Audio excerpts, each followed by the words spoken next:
آپ دیکھ رہے ہیں سٹی انڈیا نیوز چینل، حق کی آواز۔ اس نیوز کے پیش کرتا ہے کاسمک پیکسول، ایک بار جو کھائے یہاں بار بار آنے کو چاہے یہاں۔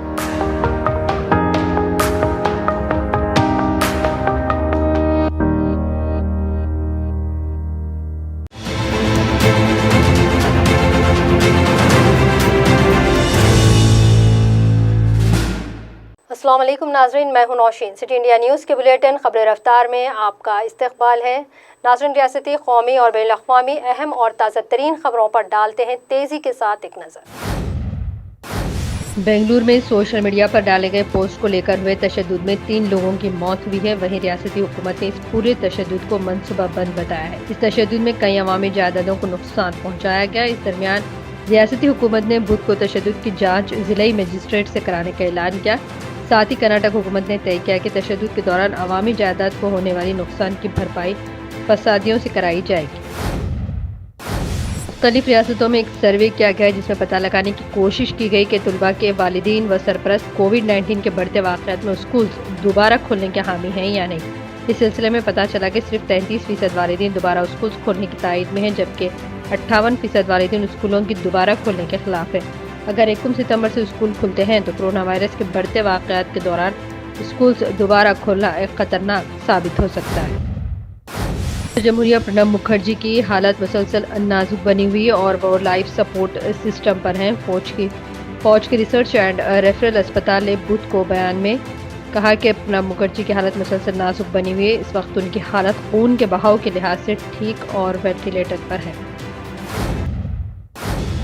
ایک اور مرکزی وزیر برائے آیوش سری پد نائک آج طبی جانچ پر کورونا پازیٹیو پائے گئے۔ اس طرح نریندر مودی حکومت کے وہ 5ویں وزیر ہیں جو کورونا وائرس سے متاثر ہو گئے ہیں۔ مرکزی وزیر آیوش اس وقت آئسولیشن میں ہے۔ اپنے ایک ٹویٹ میں انہوں نے خود کورونا پازیٹیو ہونے کی اطلاع دی اور کہا کہ وہ ہوم آئسولیشن میں ہے۔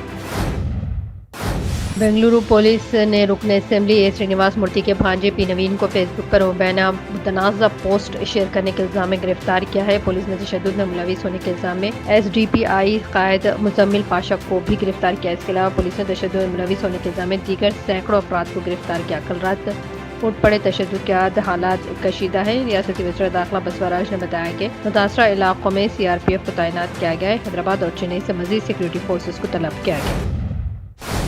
محکمہ انکم ٹیکس کی جانب سے ملک میں چینی شہریوں اور ان کی کمپنیوں پر دھاوے کیے جا رہے ہیں۔ خاص طور پر ایسے چینی شہریوں کی جانچ کی جا رہی ہے جو منی لانڈرنگ اور دیگر مشتبہ سرگرمیوں میں ملوث ہیں۔ لوسنگ نامی چینی شہری کی مختلف تحقیقاتی ایجنسیوں کی جانب سے جانچ کی جا رہی ہے۔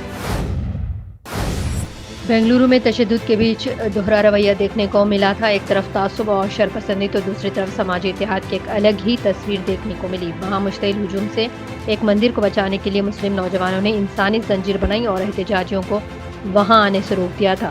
پلکیش نگر ہجوم نے پولیس تھانہ اور کانگریس رکن اسمبلی سرینواس مورتی کے گھر پر توڑ پھوڑ کی۔ مشتعل ہجوم سے ایک مندر کو بچانے کے لیے مسلم نوجوانوں نے ہیومن چین بنائی اور شرپسندوں کو روکا تھا۔ سوشل میڈیا پر ان لوگوں کی خوب تعریفیں ہو رہی ہیں۔ مرکزی اور صوبائی حکومت کے ذریعے سب کا ساتھ اور سب کا وکاس کی بات ہر جگہ بہت زور و شور سے کہی جاتی ہے، لیکن اقلیتوں کے مسائل کے حل میں اس کا عمل کہیں نہیں دکھائی دیتا۔ مدھیہ پردیش کے اقتدار میں گزشتہ 2 سالوں میں 2 حکومتیں بدلی اور اقلیتوں بالخصوص MP مدرسہ کے اساتذہ کے مسائل کم ہونے کا نام نہیں لے رہے ہیں۔ کورونا کے قہر میں ان کی مشکلات میں نہ صرف اضافہ ہوا ہے بلکہ 4 سال سے مدارس اساتذہ کو تنخواہیں نہ ملنے سے ان کی حالات پریشان کن ہیں۔ کانگریس ترجمان راجیو تیاگی کا دیہانت ہو گیا ہے۔ ابتدائی رپورٹس میں ان کی موت کی وجہ ہارٹ اٹیک بتائی جا رہی ہے۔ راجیو تیاگی اپنے بے باکی کی وجہ سے اکثر سوشل میڈیا پر سرخیوں میں رہتے تھے۔ ان کی اچانک موت سے کئی لوگ حیران ہیں۔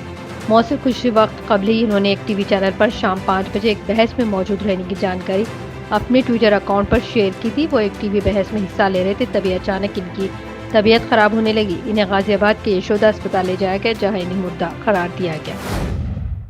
اسرائیلی فوج نے غزہ کی پٹی میں حماس کے ٹھکانوں پر فضائی اور زمینی حملے کیے ہیں۔ اس نے یہ حملہ غزہ سے جنوبی اسرائیل کی جانب آتش گیر غبارے چھوڑے جانے کے جواب میں کیا ہے۔ اسرائیلی فوج نے کہا کہ لڑاکا جیٹ اور ہیلی کاپٹروں نے غزہ میں حماس کے اہداف اور اس کے زیر زمین ڈھانچے کو نشانہ بنایا ہے۔ اسرائیلی فوج نے غزہ کے سرحدی علاقے میں ٹینکوں سے بھی گولہ باری کی۔